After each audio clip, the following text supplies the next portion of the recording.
আপনি দেখেন যে উইকেটটা হ্যাঁ অবশ্যই আমরা যেভাবে চেয়েছিলাম হয়তো আমাদের দিকেই সব কিছুই ছিল। আপনি দেখেন যে আমরা টসে জিতে ব্যাটিং করেছি, আমরা চেয়েছিলাম যে ব্যাটিং করতে, কারণ আপনি দেখেন যে মিরপুরের উইকেট ডে 4 কিন্তু অনেক ডিফিকাল্ট ব্যাটিং করা।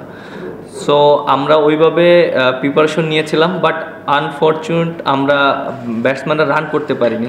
হয়তো সেকেন্ড ইনিংসের যে রানটা সেটা যদি ফার্স্ট ইনিংসে হলে তাহলে গেমটা ডিফারেন্ট হতে পারতো, বাট আমরা ফার্স্ট ইনিংসেই আমরা ব্যাকফুটে পড়ে গিয়েছি, যে 106 রানে অল আউট হয়ে গেছি এবং দুই সেশনের আগে অল আউট হয়ে গেছি। সো এটা আমাদের জন্য অবশ্যই টিম ব্যাকফুটে পড়ে গেছে। আর টেস্ট ক্রিকেটে তো অবশ্যই আপনার first innings very very important.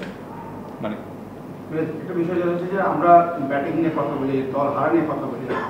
দেখেন পাকিস্তান সিরিজে যে খেলাটা আপনারা খেলেছিলেন, ইন্ডিয়া থেকে হয়তো বা কিছুটা ডিমোরালাইজ হয়েছেন, এখন আবার এই সিরিজ হচ্ছে একটা প্রত্যাশা ছিল যে হয়তো টিম আবার হাইপে উঠবে এবং তারা একটা ভালো জায়গায় যাবে।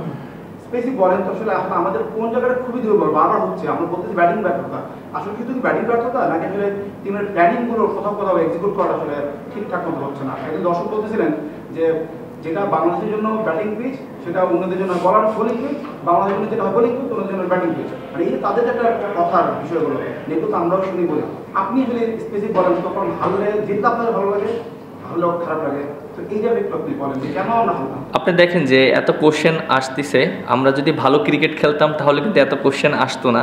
সো অবশ্যই এটা আমাদের ব্যর্থতা, আমরা স্বীকার করছি। আমরা টিম ওয়াইজ খেলতে পারিনি। হয়তো আপনি 1-2 জন ভালো খেললে কখনোই আপনি টিম রেজাল্ট করতে পারবে না, যে জিনিসটা আমরা পাকিস্তানে করে এসেছিলাম। আপনি দেখেন পাকিস্তানে কিন্তু আমরা খুব ভালো ক্রিকেট খেলেছি, হয়তো আমাদের কিছু কিছু জায়গায় ল্যাকিং ছিল, তারপর আমরা জিতেছি।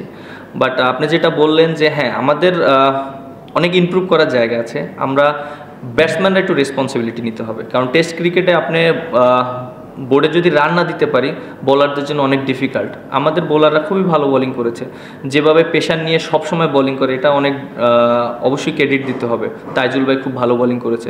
সো আমরা ওই ডিসকাসটাই করছি, আমরা কিভাবে আপনি যেটা আমি বলছি, ব্যাটসম্যানরা প্রত্যেকটা ব্যাটসম্যান রান করবে না, বাট অ্যাটলিস্ট যেন 3 থেকে 4টা ব্যাটসম্যান রান করে আর সেই রানটা যেন বড় স্কোর হয়, তাহলে টিমের একটা হেল্প হয়। সো আমরা ওইভাবে টিমের ভিতরে চেষ্টা করছি কথা বলার জন্য, যারা ব্যাটসম্যান আছে আমরা মিটিং করছি।